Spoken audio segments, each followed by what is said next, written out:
नमस्कार मित्रों, पिछली क्लास में जो हमने आपके वरिष्ठ अध्यापक परीक्षा का सिलेबस आपके लोगों के सामने डिस्कस किया था, उस सिलेबस का पहला जो पॉइंट है वो राजस्थान में जो सभ्यताएं हैं, ठीक है, उन सभ्यताओं के बारे में दे रखा है। जिनमें से पहली सभ्यता जो दे रखी है वो है आपके कालीबंगा।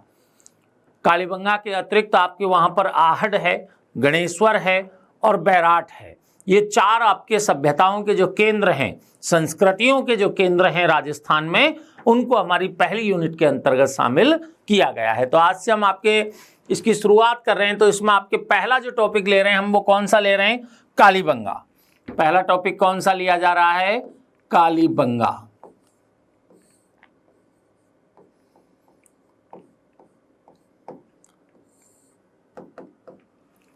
देखिए, बेसिकली देखा जाए तो कालीबंगा भारत में जो सिंधु घाटी सभ्यता है, उस सिंधु घाटी सभ्यता का पहला स्थल आपके कौन सा है? कालीबंगा है। ठीक है ना। पहला स्थल से तात्पर्य यहां पर राजस्थान में जो सबसे प्रमुख स्थल है वो कौन सा है? कालीबंगा है।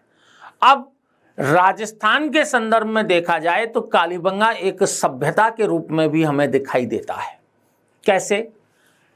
कालीबंगा की अगर हम विस्तृत रूप से चर्चा करें तो कालीबंगा का सबसे पहला प्रश्न आता है कि भाई इसका शाब्दिक अर्थ क्या है?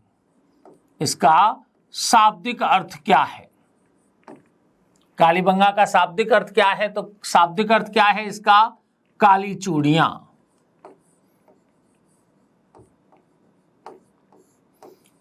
शाब्दिक अर्थ क्या हो गया? काली चूड़ियां। किसका? कालीबंगा का। ठीक है। अब देखिए कि कालीबंगा के शाब्दिक अर्थ के पश्चात हम देखें कि भाई कालीबंगा की स्थिति कहां पर है। तो स्थिति है घग्गर नदी के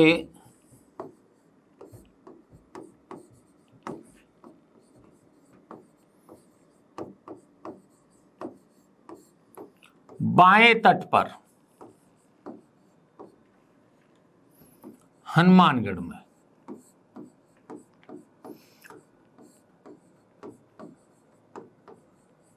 राजस्थान में जो हनुमानगढ़ जिला है, उस हनुमानगढ़ जिले में आपकी जो घग्गर नदी है, उस घग्गर नदी के बाएं तट पर कौन सा? कालीबंगा नामक जो स्थल है उस वो आपके अवस्थित है। अब इस स्थल की आपकी खोज किसने कर दी और इस स्थल का उत्खनन किसने कर दिया? ये छोटे छोटे प्रश्न हमारे सामने आते हैं। तो 1952 ईस्वी में अमलानंद घोष के द्वारा इसका उत्खनन किया गया, खोज की गई। अमलानंद घोष के द्वारा इसके खोज की गई। अब ऐसा नहीं है कि भाई कि अमलानंद घोष ने ही पहली बार कालीबंगा को देखा हो। कालीबंगा को इससे पहले देखिएगा, इनसे पहले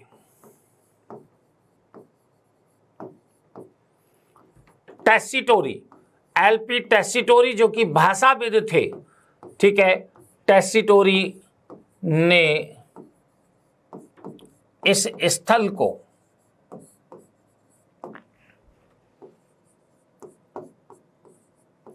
देखा तथा इसे प्रागैतिहासिक स्थल बताया।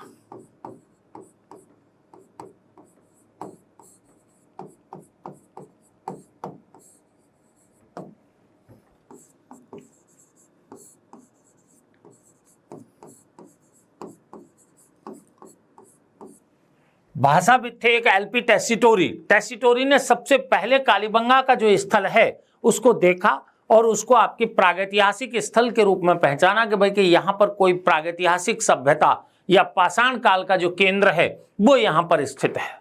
ठीक है। लेकिन अमलानंद घोष ने इसकी पहचान की कि भाई कि ये सिंधु घाटी सभ्यता का या कालीबंगा सभ्यता का एक प्रमुख स्थल है, जिसका विकास आपके बीकानेर से हनुमानगढ़ तक के क्षेत्र में फैली सोथी ग्रामीण संस्कृति से हुआ है। और उस सोथी ग्रामीण संस्कृति को अमलानंद घोष के द्वारा कालीबंगा प्रथम नाम दिया गया। अब इसका उत्खनन आपके किन्होंने किया? तो देखिए 1961 से 69 ईस्वी बीबी लाल,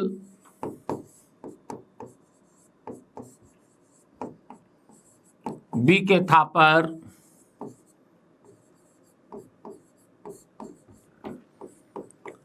M D Khare,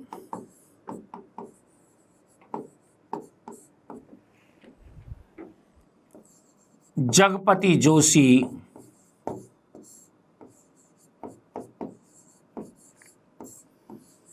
and team के द्वारा। तो बीबी लाल, बी के थापर, एम डी खरे, जगपति जोशी एंड टीम के द्वारा आपके उत्खनन किया गया कालीबंगा का कि भाई यहां से क्या क्या सामग्रियां प्राप्त हमें हुई है। अब आपके हमारे देखने की बात है कि भाई हमें देखते हैं कि भाई कालीबंगा का कालक्रम कौन सा है, कौन से कालक्रम की हम चर्चा कर रहे हैं जब हम कालीबंगा की बात करते हैं। तो ये है 2300 से लेकर ±50 1750 BC। कार्बन 14 पद्धति के आधार पर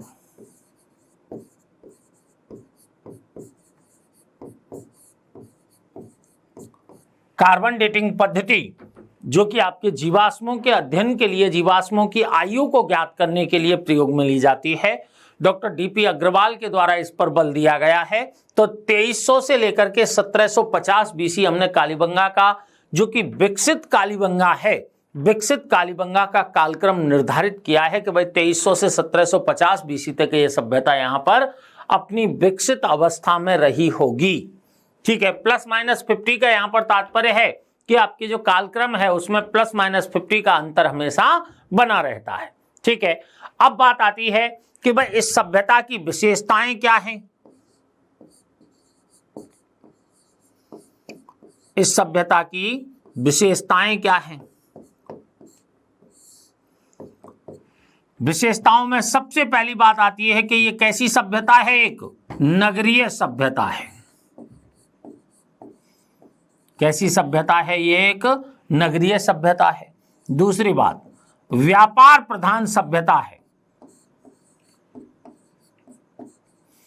यानी कि यहां के आर्थिक जीवन का अगर प्रमुख आधार देखा जाए तो कौन सा है? व्यापार वाणिज्य है।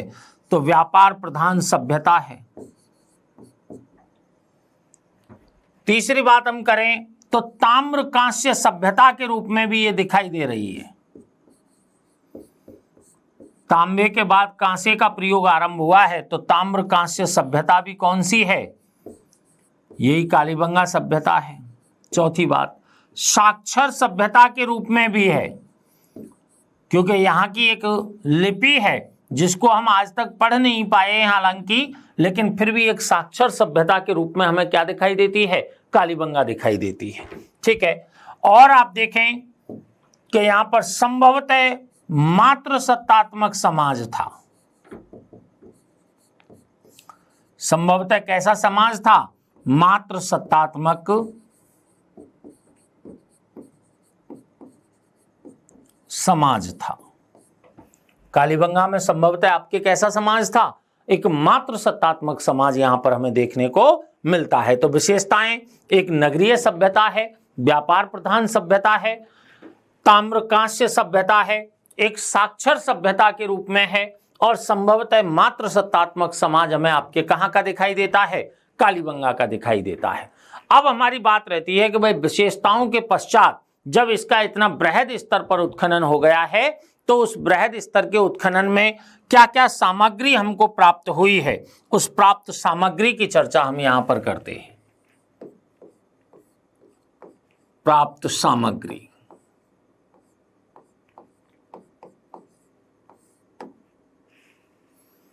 प्राप्त सामग्री।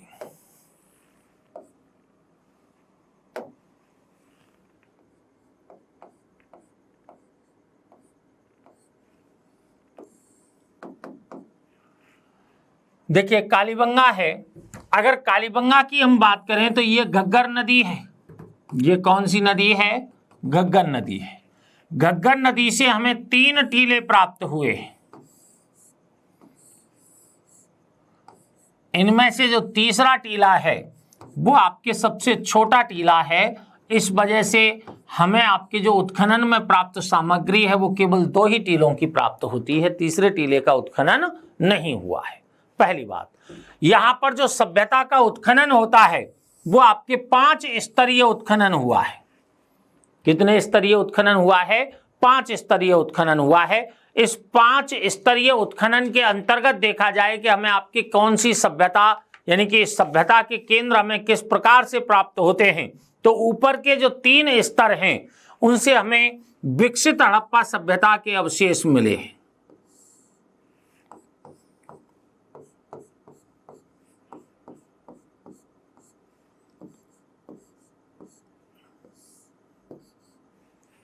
कितना इसका? 5 स्तरीय उत्खनन हुआ है। 5 स्तरीय उत्खनन कालीबंगा का आपके कितने स्तरों में उत्खनन हुआ है? 5 स्तरों में उत्खनन हुआ है, जिनमें से आप देखें कि पहले के जो 3 स्तर हैं वहां से हमें विकसित कालीबंगा के अवशेष प्राप्त होते हैं। यहां पर क्या मिला है? हमें विकसित कालीबंगा के अवशेष प्राप्त हुए, ठीक है। जबकि यहां से हमें क्या मिला है कि भाई प्राक कालीबंगा के अवशेष मिले हैं।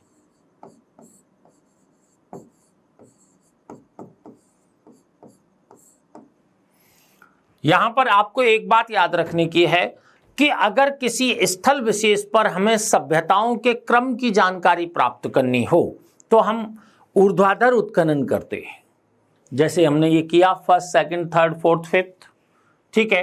अगर किसी स्थल विशेष पर हमें सभ्यता की संपूर्ण जानकारी अगर प्राप्त करनी हो तो हमें आपके कैसा? क्षैतिज उत्खनन करना पड़ता है, ठीक है, जो कि आपके इन स्तरों का फिर बाद के काल में किया गया है, ठीक है। अगर प्राक कालीबंगा की हम बात करें तो प्राक कालीबंगा का जो आपके दुर्ग टीला था, प्राक कालीबंगा के टीले के बाहर से हमें जुते हुए खेत के निशान प्राप्त हुए। क्या प्राप्त हुए हैं? जुते हुए खेत।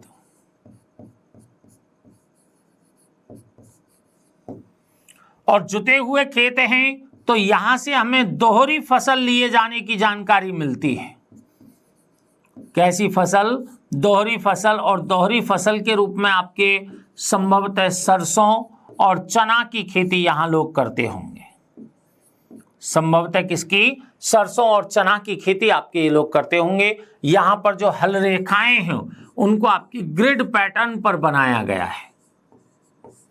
ग्रिड पैटर्न पर हल रेखाएं हैं। लेकिन देखिए यहां पर एक चीज और आपकी विशेष है कि हमें जुते हुए खेत के निशान तो प्राप्त हुए हैं, लेकिन कहीं से भी कालीबंगा में हमें हल की आकृति प्राप्त नहीं हुई है। एक बनावली हरियाणा में एक स्थल है, ठीक है, बनावली हरियाणा नामक स्थल से हमें एक मिट्टी के हल की आकृति प्राप्त हुई है, लेकिन वो हमें कालीबंगा से प्राप्त नहीं होता। उस हल से यह अनुमान लगा लिया जाता है कि संभवतः आपके लकड़ी के हल रहे होंगे जो समय के साथ नष्ट हो गए। क्यों?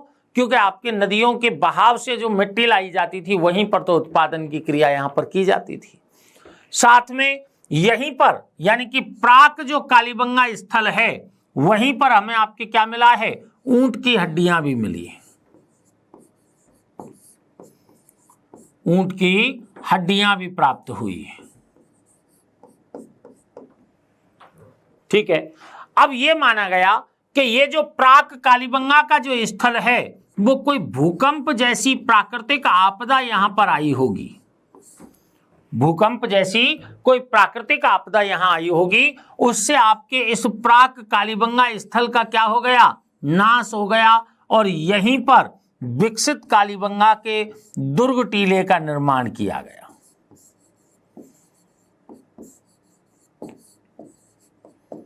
विकसित कालीबंगा के दुर्ग टीले का निर्माण आपके कहां किया गया है? जो प्राक कालीबंगा का जो स्तर है वहीं से हमें आपके वो प्राप्त हुआ है। अर्थात आपके कि यहां से हमें आपके भूकंप के साक्ष्य ऐसे प्राप्त हुए हैं जिनसे हमें ऐसा प्रतीत होता है कि संभवतः आपके जो प्राक कालीबंगन बस्ती है उसका भूकंप जैसी किसी प्राकृतिक आपदा से नाश हो गया और उसी आपके स्थल पर बाद में दुर्ग टीले का निर्माण किया गया और उस दुर्ग टीला इसी कारण नगर टीले से थोड़े ऊंचे स्थान पर बना हुआ है।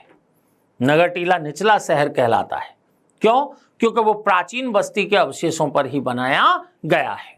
दूसरा पॉइंट आपके देखें, पहली बात तो आपकी ये हो गई कि इसका उत्खनन हो गया, प्राक कालीबंगन बस्ती मिल गई। दूसरी बात देखिएगा, दूसरी हम बात करें यहां पर कि भाई कि अगर इसके ऊपर के 3 स्तरों का अध्ययन हम करें तो ऊपर के 3 स्तरों से हमें विकसित कालीबंगा सभ्यता के अवशेष प्राप्त होते हैं। ठीक है, और विकसित कालीबंगा जो सभ्यता है वो आपके 2 भागों में विभक्त थी। देखिए हमने बताया कि ये आपकी कौन सी नदी है, घग्गर नदी है। कौन सी नदी है? घग्गर नदी। यहां पर अगर आप देखें तो आपके 2 तरह के टीले हमको प्राप्त हुए। एक आपके कौन सा है?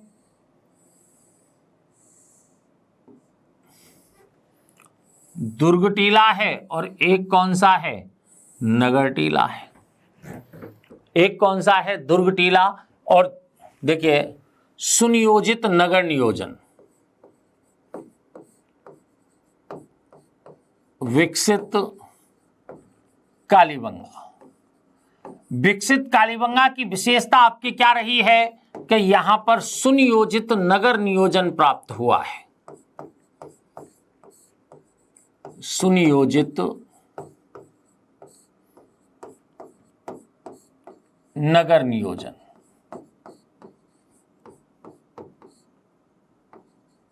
नगर नियोजन प्राप्त होता है। ठीक है, सुनियोजित नगर नियोजन में आपके हमें 2 प्रकार के टीले यहां से प्राप्त हो गए। इन दोनों प्रकार के टीलों को देखें तो ये अलग अलग परकोटे के माध्यम से घेरे गए। दोनों टीलों को अलग अलग परकोटे के माध्यम से घेर दिया गया है। ठीक है, यहां पर इसका भी परकोटा है। अन्य किसी भी बस्ती में हमें ये आपके अवशेष प्राप्त नहीं होते, यानी कि यहां पर हमें आपके अलग अलग, ये आपके कौन सा टीला है? नगर टीला, या इसे पूर्वी टीला भी बोलते हैं।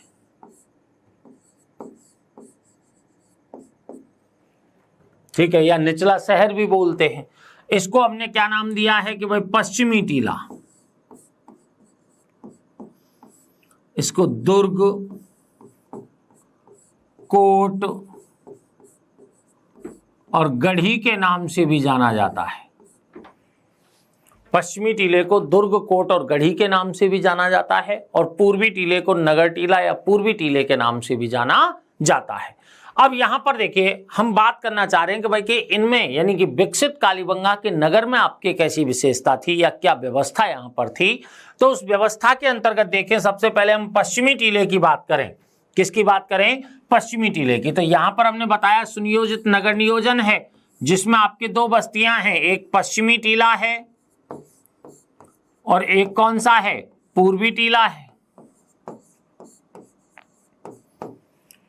ठीक है, पश्चिमी टीले की अगर हम चर्चा करें तो पश्चिमी टीले को पूरब से पश्चिम की ओर जाते हुए एक अलग परकोटे से और विभाजित किया गया है। पूरब से पश्चिम कहिए या पश्चिम से पूर्व कहिए, एक ही बात है। यानी कि पश्चिमी टीले का यानी कि दुर्ग टीले को एक अलग परकोटे से उत्तर और दक्षिण के हिस्से में विभाजित कर दिया गया है। जो उत्तर का हिस्सा है यहां पर संभवतः संभ्रांत वर्ग का निवास रहा होगा। किसका निवास रहा होगा? संभ्रांत वर्ग का निवास।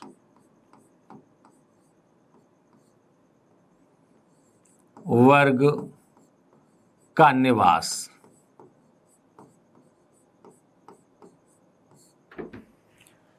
यानी कि दुर्ग टीले का जो उत्तरी हिस्सा है, उत्तरी हिस्से में संभ्रांत वर्ग का निवास यहां पर हमें देखने को मिलता है।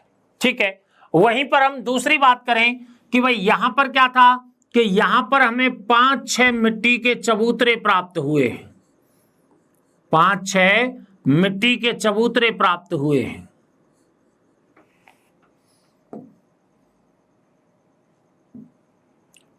मिट्टी के चबूतरे प्राप्त हुए हैं। ठीक है, और इन चबूतरों पर एक पर तो एक यज्ञ कुंड और एक कुआं। देखिए 5-6 मिट्टी के चबूतरे,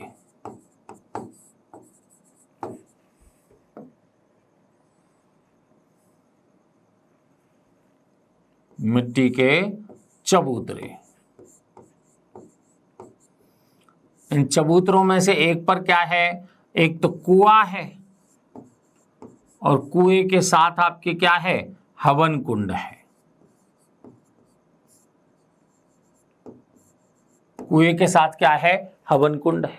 ठीक है, वहीं पर जो आपके एक अन्य चबूतरा है, उस अन्य चबूतरे से हमें कितने 7 हवन कुंड एक के बाद एक पंक्तिबद्ध रूप से प्राप्त हुए हैं। यहां से हमें आपके 7 पंक्तिबद्ध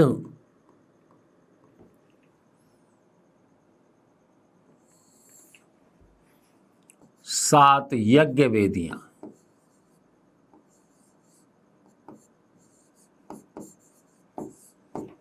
एक अन्य चबूतरे से हमें 7 यज्ञ वेदी प्राप्त हुई हैं, जबकि एक चबूतरे से एक कुआं और हवन कुंड प्राप्त हुए हैं, यज्ञ वेदी प्राप्त हुई है। अगर यज्ञ वेदियों की कुल संख्या कालीबंगा से कितनी प्राप्त हुई है ये पूछ लिया जाए तो आपकी संख्या कितनी हो जाएगी, 8 हो जाएगी। एक चबूतरे से तो 7 और एक अन्य चबूतरे से एक और अतिरिक्त प्राप्त हमें होती है। ठीक है, यहां पर चारों तरफ से आपके दुर्ग में प्रवेश संभव था, लेकिन जो इसका दक्षिणी द्वार है यहां पर हमें 2 आरक्षक कक्ष भी मिले हैं। देखने को क्या मिले हैं, आरक्षक कक्ष, यानी कि 2 गार्ड रूम टाइप भी आपके यहां पर बने हुए हैं, वो भी हमें यहां देखने को प्राप्त होते हैं। तो पश्चिमी टीले में, पश्चिमी और पूर्वी टीले में विभाजित है। पश्चिमी टीले को दुर्ग, कोट और गढ़ी के नाम से जाना गया है। पश्चिमी टीले को आपके उत्तर और दक्षिण 2 आपके हिस्सों में विभाजित किया गया है, एक परकोटे के माध्यम से जो सिंधु सभ्यता में अन्यत्र कहीं प्राप्त नहीं होता, केवल कालीबंगा में ही प्राप्त होता है। और दूसरी बात देखें कि यहाँ पर आपके जो दक्षिणी हिस्सा है दुर्ग टीले का, उसमें क्या प्राप्त हुआ है हमें, एक चबूतरे पर एक यज्ञ कुंड यानी हवन कुंड और आपके कुआं प्राप्त हुआ है, जबकि एक अन्य चबूतरे पर 7 पंक्तिबद्ध रूप से यज्ञ वेदियां हमें प्राप्त होती हैं। ठीक है, ये बात आपके यहां पर रही। दूसरी बात आपके देखिए कि जो ये परकोटा बनाया गया है इसमें आपके उत्तर से दक्षिण की ओर जाने के लिए यहां सीढ़ियां भी बनाई गई, जिससे आपके उत्तरी हिस्से के लोग किन्हीं आपके धार्मिक कर्मकांडों के लिए दक्षिणी हिस्से में प्रवेश पा सके, तो वहां पर आपकी सीढ़ियों की भी व्यवस्था की गई है। ये हमारे आपके दुर्ग टीले की बात है। ठीक है, अगर नगर टीले में हम देखें और एक आपके बात यहां पर पूरी सभ्यता के संदर्भ में देखें तो देखिए, संपूर्ण सभ्यता में समकोण पर काटती हुई क्या मिलती हैं, सड़कें मिलती हैं। संपूर्ण सभ्यता में समकोण पर काटती हुई सड़कें मिलती हैं। मुख्य सड़क से आपकी क्या निकलती हैं, गलियां। मुख्य सड़क से क्या निकलती हैं, गलियां। देखिए ये आपकी क्या है, सड़क। सड़क सामान्यतः आपकी कैसी थी, कच्ची। सड़क सामान्यतः कैसी थी, कच्ची थी, लेकिन यहां पर मुख्य सड़क को पक्का करने का प्रयास भी देखा जाता है। पक्का करने का प्रयास आपके कहां पर, कालीबंगा में देखने को मिला है। जिस प्रकार मोहनजोदड़ो में मुख्य सड़क को पक्का करने का प्रयास किया गया है, उसी प्रकार कालीबंगा में भी मुख्य सड़क को पक्का करने का प्रयास हमें देखने को मिलता है। सामान्यतः कालीबंगा में सड़कें कैसी थीं, कच्ची थीं। सामान्यतः कालीबंगा में सड़कें कैसी हैं, कच्ची हैं, लेकिन मुख्य सड़क को पक्का करने का प्रयास यहां दिखाई देता है। ठीक है, सड़कों से क्या निकलती हैं, गलियां, और मकानों के दरवाजे कहां खुले हैं, इन गलियों में। ठीक है, अगर हम आपके सड़क व्यवस्था के पश्चात देखिए भवन निर्माण की बात करें, एक तो हमने आपकी क्या बात की, सड़क व्यवस्था की। सड़क व्यवस्था में मैंने आपको बता दिया कि सड़कें कैसी हैं, कच्ची हैं, लेकिन कालीबंगा में मुख्य सड़क को पक्का करने का प्रयास देखने को मिलता है। दूसरी बात आपके, अगर भवन निर्माण को देखा जाए, भवन निर्माण को देखा जाए तो भवन निर्माण के क्षेत्र में आप एक बात देखिएगा कि मान लो ये भवन है और भवन का प्रवेश द्वार कहाँ खुल रहा है? गली में। भवन में आपके बीचों बीच में क्या है? एक चौक है और आपके 5 से 6 क्या है यहाँ पर? कमरे। 5 से 6 क्या है? कमरे। और मकानों के दरवाजे यानी कमरों के दरवाजे किस में खुल रहे हैं? चौक में खुल रहे हैं। ठीक है, देखिए कच्ची ईंटों से निर्मित भवन है।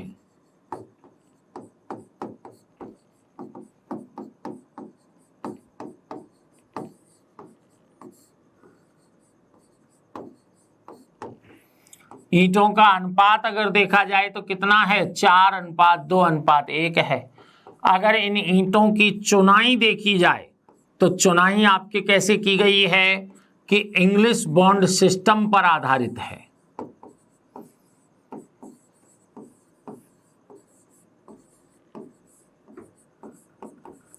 इंग्लिश बॉन्ड सिस्टम पर आधारित क्या है? इनकी चुनाई है। ठीक है, किनकी? इन ईंटों की। दूसरी बात आपके देखिएगा, एक पल्ले के किवाड़ हैं।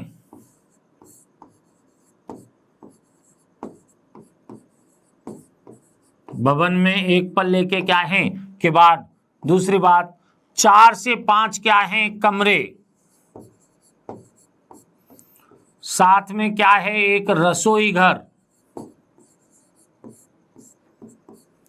एक स्नानागार और एक कुआं। ये चीजें हमें आपके कहां दिखाई दे रही हैं? कालीबंगा में दिखाई दे रही हैं कि भाई कालीबंगा के मकान हैं, कच्ची ईंटों से निर्मित हैं। इससे क्या पता लगता है कि कालीबंगा की जो बस्ती है वो अन्य बस्तियों की अपेक्षा एक दीनहीन और गरीब बस्ती के रूप में रही होगी। ठीक है, दूसरी बात, ईंटों का अनुपात कितना है? कि 4:2:1 है। ठीक है, चुनाई इंग्लिश बॉन्ड सिस्टम पर आधारित है। एक पल्ले के किवाड़ प्रयोग में लिए गए हैं। 4 से 5 कमरे, रसोईघर, स्नानागार और कुआं आपके भवनों में हमें दिखाई देते हैं। यहाँ पर एक कमरे में हमें अलंकृत ईंटों के साक्ष्य भी प्राप्त हुए हैं। अलंकृत ईंटें प्राप्त हुई हैं। ये अलंकृत ईंटें कैसी हैं? जिन्हें प्रतिच्छेदी व्रतों के माध्यम से सजाया गया है।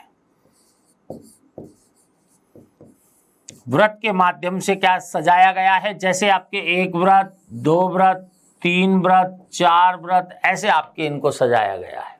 ठीक है, तो आपके अलंकृत ईंटों के साक्ष्य भी हमें कहां से मिल गए? कालीबंगा से प्राप्त हो गए। यहां पर आपके मकान की चुनाई आपकी कैसी है? इंग्लिश बॉन्ड सिस्टम पर आधारित है। कच्ची ईंटों के मकान हैं। लेकिन आप एक बात याद रखना कि यहां पर पक्की ईंटों का भी प्रयोग है, लेकिन पक्की ईंटों का प्रयोग ज्यादातर नालियों में है।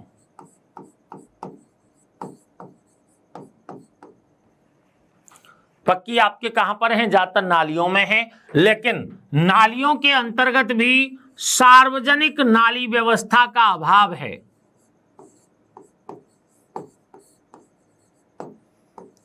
नालियों का अभाव है।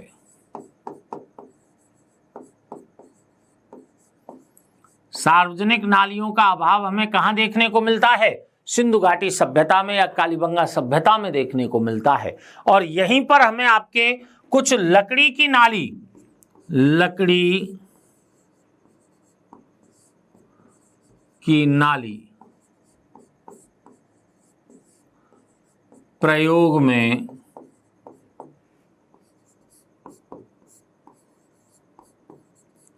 लाए जाने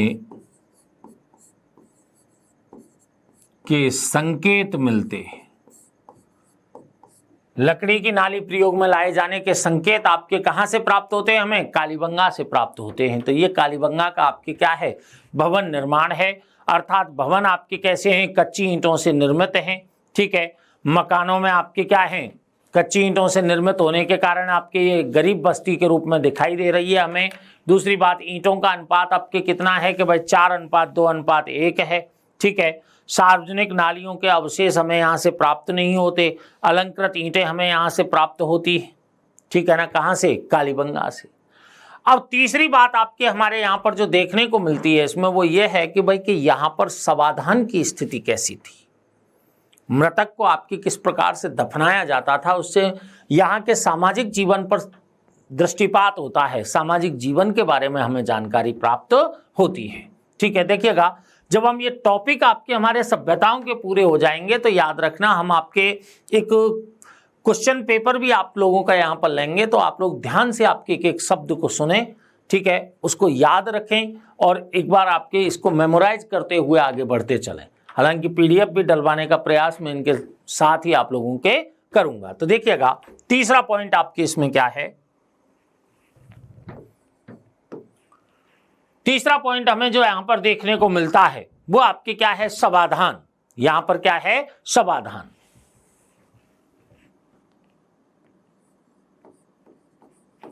समाधान से आपके तात्पर्य है कि भाई मृतक को दफनाने का प्रबंध आपके यहां पर कैसा था।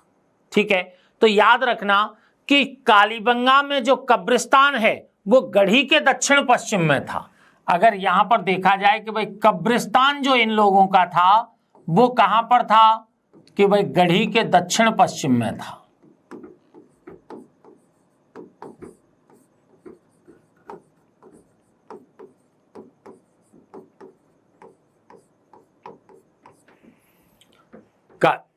कालीबंगा में अगर कब्रिस्तान को देखा जाए तो वो गढ़ी यानी दुर्ग टीले के दक्षिण पश्चिम में स्थित था।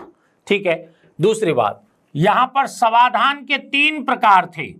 तीनों प्रकारों में अगर आप देखें तो एक आपके कैसा था, पूर्ण समाधान था,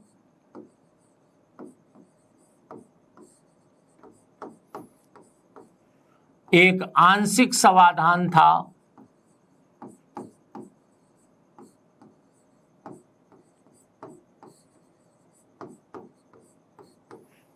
और एक दाह संस्कार था। इन तीनों विधियों में अगर देखा जाए कि भाई सर्वाधिक प्रचलित विधि कौन सी है, तो वो सर्वाधिक प्रचलित विधि कौन सी थी, सर्वाधिक प्रचलित, ये थी आपके पूर्ण समाधान की। सर्वाधिक प्रचलित विधि आपके कौन सी थी, पूर्ण समाधान की विधि थी। हालांकि 3 प्रकार के समाधान हमें देखने को मिल रहे हैं, पूर्ण समाधान, आंशिक समाधान और दाह संस्कार। ठीक है, अब यहां पर समाधानों की कोटि देखी जाए कि हमें आपके इन 3 प्रकार के समाधानों में कितने समाधान, यहां से कब्रें कितनी प्राप्त हो रही हैं, तो देखिएगा कुल 37 समाधान हमें प्राप्त हुए हैं। कितने प्राप्त हुए हैं, कुल 37 समाधान प्राप्त हुए हैं। अब ये समाधान आपके कैसी कैसी कब्रों के रूप में यहां से मिले हैं, तो देखिएगा एक मिले हमें अंडाकार गड्ढे, एक आयताकार गड्ढे और एक गोल गड्ढे।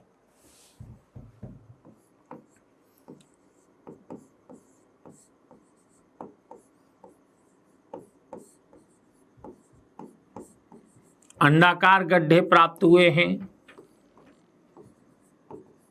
एक आयताकार गड्ढे प्राप्त हुए हैं,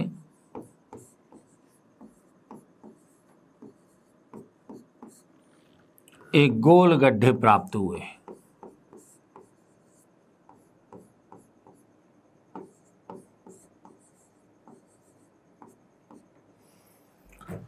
एक अंडाकार, आयताकार और गोल गड्ढे हमें प्राप्त हो रहे हैं। अब इनमें आपके अगर अंडाकार गड्ढों में देखें तो देखिएगा एक तो आपके कंकाल प्लस सामग्री, इनमें क्या मिली है हमें, केवल सामग्री। इनमें भी हमें क्या मिली है, केवल सामग्री। यानी कि अगर मानवीय अस्थि अवशेष देखे जाएं तो वो हमें केवल कहां से प्राप्त हो रहे हैं, जो अंडाकार गड्ढे यहां से प्राप्त हुए हैं उनमें हमें प्राप्त हो रहे हैं, और इनकी संख्या है 15। इनकी संख्या कितनी है, 15, प्लस आपके 5 किनकी है, आयताकार, प्लस 17 किनकी है, टोटल आपकी कितनी हो गए, 37। इनका ये मान लिया जाता है कि कहीं बाहर जाकर के कोई व्यक्ति मर गया होगा, जब उसका कंकाल यानी कि शव नहीं आ पाया तो उससे संबंधित सामग्री को दफना करके ही आपके इतिश्री वहां पर कर दी गई। तो इस तरह के समाधान हमें प्राप्त होते हैं। अब मृतक व्यक्ति है, मृतक व्यक्ति में आपके देखिए, मृतक अगर कोई है तो मृतक का जो सिर होता था उस सिर को तो आपके कहां पर, नॉर्थ में, और पैर जो होते थे, पैर को आपके कहां पर, साउथ में दफनाया जाता था, ठीक है। और पीठ के बल लिटाते थे, कब्र में कैसे लिटाते थे, पीठ के बल। सिर आपके कहां रखते थे, नॉर्थ में, और पैर कहां रखते थे, साउथ में, और पीठ के बल उसको लिटा दिया जाता था, ठीक है। लेकिन कालीबंगा से एक शव हमें ऐसा प्राप्त हुआ है जिसमें उसके सिर को कहां रखा गया है, साउथ में, और पैर को कहां रखा गया है, नॉर्थ में, और पेट के बल लिटाया गया है, ठीक है ना। तो वो आपके क्या हो गया, इनका अपवाद हो गया। तो यहां पर देखिए अपवाद,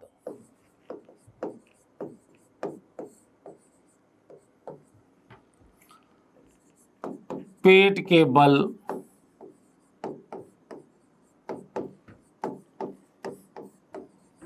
लिटाया शव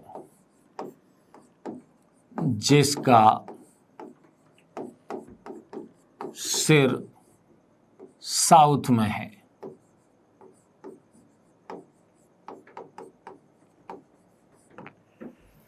जिसका सिर आपके कहां पर रखा गया है, साउथ में रखा गया है, ऐसा भी हमें कंकाल यहां से प्राप्त होता है। इसके अतिरिक्त आपके देखिएगा, एक आपके शारीरिक दोष युक्त कंकाल, शारीरिक दोष युक्त कंकाल,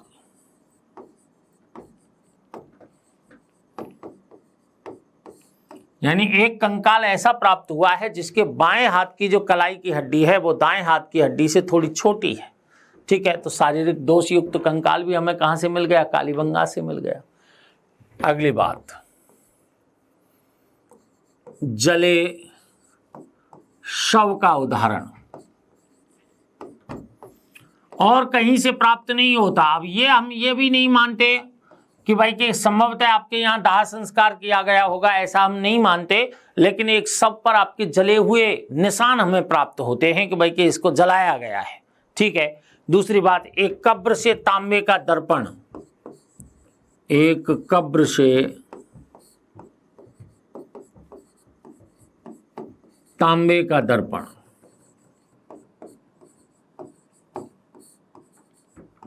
तांबे का दर्पण प्राप्त हुआ है। एक खोपड़ी प्राप्त हुई है और इस खोपड़ी में आपके क्या हैं, 6 छेद हैं, 6 क्या हैं, छेद। इससे क्या पता लगता है कि संभवतः ये शल्य क्रिया से परिचित रहे होंगे, शल्य क्रिया से परिचित रहे होंगे। तो ये हमारी समाधान पद्धति से रिलेटेड आपकी कुछ एक बातें हैं जिनमें हमने बता दिया कि भाई कुल 37 कब्रें यहां से प्राप्त हुई हैं, जिनमें जो अंडाकार कब्रें हैं उनमें हमें कंकाल के साथ सामग्री प्राप्त होती है, मृदभांड इत्यादि प्राप्त होते हैं। वो आपकी संख्या में कितनी है, 15। कंकाल का जो यानी कि शव का जो सिर है वो नॉर्थ में रखा जाता था, पैर साउथ में रखे जाते थे और पीठ के बल उसको लिटाया जाता था। लेकिन हमें आपके एक ऐसा भी कंकाल प्राप्त हुआ है जिसमें पेट के बल उसे लिटाया गया है और उसका सिर साउथ में और पैर नॉर्थ में। एक आपके शारीरिक दोषयुक्त कंकाल भी यहां से मिला है, जले हुए शव का उदाहरण भी यहां से प्राप्त हुआ है, एक कब्र से तांबे का दर्पण भी हमें प्राप्त होता है और एक खोपड़ी में 6 छेद प्राप्त हुए हैं जो कि आपके शल्य क्रिया से परिचित होने की जानकारी हमें देते हैं। किसकी तरह, लोथल की तरह, लोथल की तरह। लोथल आपके गुजरात में है, लेकिन अधिक स्पष्ट साक्ष्य कहां से प्राप्त होते हैं, हमें कालीबंगा से ही प्राप्त होते हैं। अधिक स्पष्ट साक्ष्य कहां से मिल रहे हैं, कालीबंगा से। चौथी बात देखिए, कालीबंगा से और क्या क्या चीजें हमें प्राप्त हुई हैं। तो यहां से एक बेलनाकार मोहर मिली है, बेलनाकार मोहर प्राप्त हुई है। अब ये बेलनाकार मोहर है, ये कहां की है, मेसोपोटामिया की है।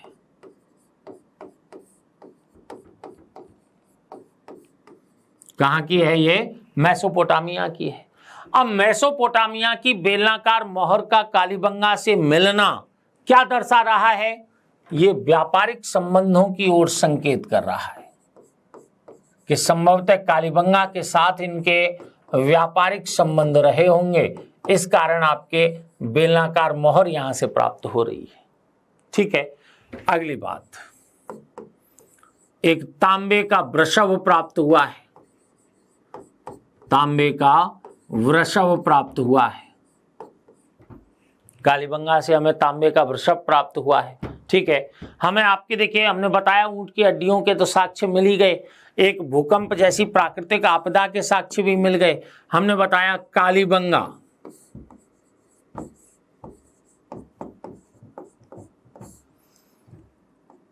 हड़प्पा साम्राज्य की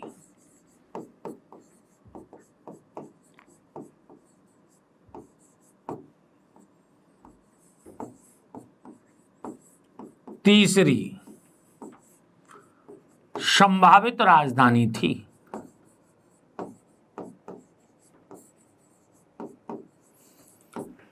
ये मत व्यक्त करने वाले व्यक्तियों में नाम आता है डॉक्टर दशरथ शर्मा,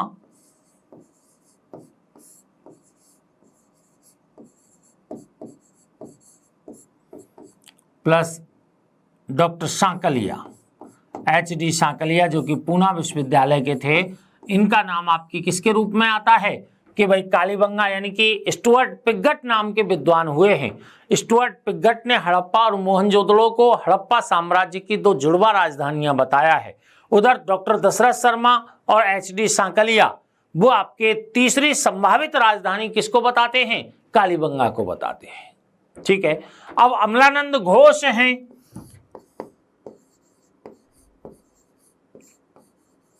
अमलानंद घोष, ये किससे, सोथी संस्कृति से विकास बताते हैं। अभी हमने पहले बताया था कि सोथी संस्कृति जो ग्रामीण संस्कृति है, जो बीकानेर से हनुमानगढ़ तक के क्षेत्र में फैली थी, वहां से आपके इसका कालीबंगा का विकास बताया है। इस सोथी संस्कृति को कालीबंगा प्रथम का नाम दिया है।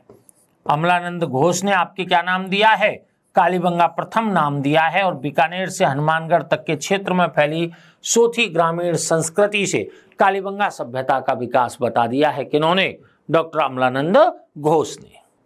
ये कुछ बातें हमारी आपकी किनसे रिलेटेड हैं, कालीबंगा से रिलेटेड हैं। लेकिन इसमें एक बात देखिएगा कि भाई पतन कैसे हो गया, तो घग्गर नदी ने मार्ग परिवर्तन कर लिया।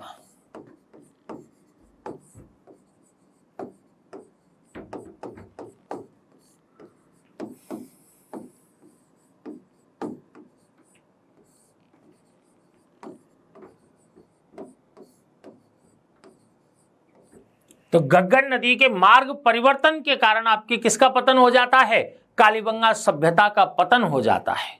ठीक है, तो कालीबंगा सभ्यता के विकास और कालीबंगा सभ्यता से आपके मिली महत्वपूर्ण सामग्री के बारे में अगर देखा जाए तो हमने अभी तक आपको बताया है तथ्यों के रूप में जो भी जानकारी आपको दी है, उन जानकारी को एक बार मैं हाईलाइट के रूप में आपको बता दूं। देखिएगा, हमने बताया कि भाई कालीबंगा का अर्थ क्या है कि भाई काली चूड़ियां हैं। कहां पर है कि घग्गर नदी के बाएं तट पर है। कौन सी नदी है, घग्गर नदी। कौन सा तट है, बायां तट। और कौन सा जिला है कि हनुमानगढ़ है।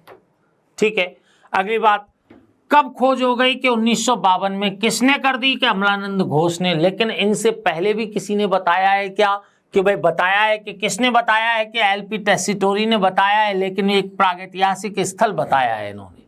ठीक है, अगली बात, उत्खनन कब हुआ है कि 61 से 69। किसने कर दिया कि भाई BB लाल हैं, BK थापर हैं, MD खरे हैं, जगपति जोशी और इनके सहयोगी।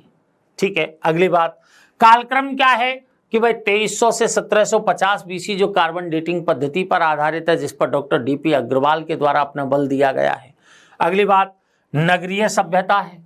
विशेषता देखें तो व्यापार प्रधान है, ताम्र कांस्य है, साक्षर सभ्यता है और संभवतः मात्र सत्तात्मक समाज यहां पर विद्यमान था। अगली बात देखिएगा, 5 स्तरीय उत्खनन हुआ है। पहले के 3 स्तरों से क्या मिली है, विकसित कालीबंगा। नीचे के 2 स्तरों से क्या मिली है हमें, प्राग कालीबंगा। प्राग कालीबंगा से क्या मिल गए, जुते हुए खेत के निशान। कितनी फसल ली जाती थी कि भाई दोहरी फसल। क्या ली जाती थी कि सरसों और चना ली जाती थी। ठीक है, और क्या मिल गई कि ऊंट की हड्डियां मिल गई प्राग कालीबंगन स्तर से। और कि भाई भूकंप के साक्ष्य मिल गए जिन्होंने आपके प्राक कालीबंगन बस्ती का संभवतः विनाश किया था। ठीक है, अगली बात देखो, विकसित कालीबंगा में देखें तो दुर्ग टीला और नगर टीला 2 टीलों में विभाजन हो गया। दोनों टीलों को अलग अलग परकोटे से घेरा गया है। दुर्ग टीले को आपके पूर्व से पश्चिम को जाती हुई एक परकोटे से अलग से और विभाजित कर दिया है। दुर्ग टीले के दक्षिणी हिस्से में 5 से 6 मिट्टी के बने चबूतरे हैं। इन चबूतरों पर क्या है कि एक पर कुआं और हवन कुंड है, दूसरे पर 7 यज्ञ वेदियां हमें पंक्तिबद्ध मिली हैं। दक्षिणी द्वार पर 2 आरक्षक कक्ष भी प्राप्त हुए हैं, गार्ड रूम टाइप प्राप्त हुए हैं। अगली बात आप देखें कि भाई चारों तरफ से प्रवेश का संभव था, आपके इसमें कच्ची ईंटों का बना परकोटा था, सुरक्षा के लिए बुर्जें बनाई गई थी। ठीक है, दुर्ग टीले को, अगर नगर टीले को देखें तो समकोण पर काटती हुई सड़कें हैं। सड़कें सामान्यतः कैसी थी, कच्ची, लेकिन मुख्य सड़क को पक्का करने का प्रयास भी यहाँ पर देखने को मिलता है, जैसा कि मोहनजोदड़ो में है। ठीक है, अगली बात आपके अगर भवन निर्माण को देखें तो भवन निर्माण कैसा है कि भाई कच्ची ईंटों से निर्मित भवन है। कच्ची ईंटों के भवन है तो इससे क्या अनुमान लगाया जाता है कि संभवतः कालीबंगा की बस्ती एक गरीब और दीनहीन बस्ती रही होगी। दूसरी बात, ईंटों का अनुपात कितना है कि 4:2:1 है। ठीक है, चुनाई कैसी है कि इंग्लिश बॉन्ड सिस्टम पर एक पल्ले के किवाड़ हैं, 4 से 5 कमरे, रसोईघर, स्नानागार और कुआं है। अलंकृत ईंटों के साक्ष्य कहां से मिल गए हमें, कालीबंगा से, जो और कहीं से प्राप्त नहीं होते। ठीक है, प्रतिच्छेदी व्रतों के माध्यम से सजाया गया है उन्हें। सार्वजनिक नालियों का अभाव देखने को मिलता है, लेकिन लकड़ी की नाली प्रयोग में लाए जाने के संकेत भी हमें कालीबंगा से मिलते हैं। और देखिए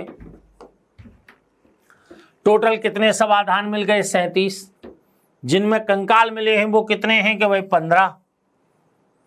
मृतक का सिर किस दिशा में रहता था कि भाई उत्तर दिशा में। ठीक है, शारीरिक दोष युक्त कंकाल कहां से मिल गया, कालीबंगा से। जले हुए शव का उदाहरण कालीबंगा से। कब्र से तांबे का दर्पण कालीबंगा से। खोपड़ी की शल्य चिकित्सा के साक्ष्य आपके कहां से मिल गए, कालीबंगा से मिल गए। ठीक है, अगली बात आपकी क्या बताई, बेलनाकार मोहर जो कि मेसोपोटामिया की है, कहां से मिली हमें, कालीबंगा से मिली है, जो किनकी ओर संकेत कर रही है, व्यापारिक संबंधों की ओर संकेत कर रही है। तांबे का वृषभ कहां से मिल गया, कालीबंगा से।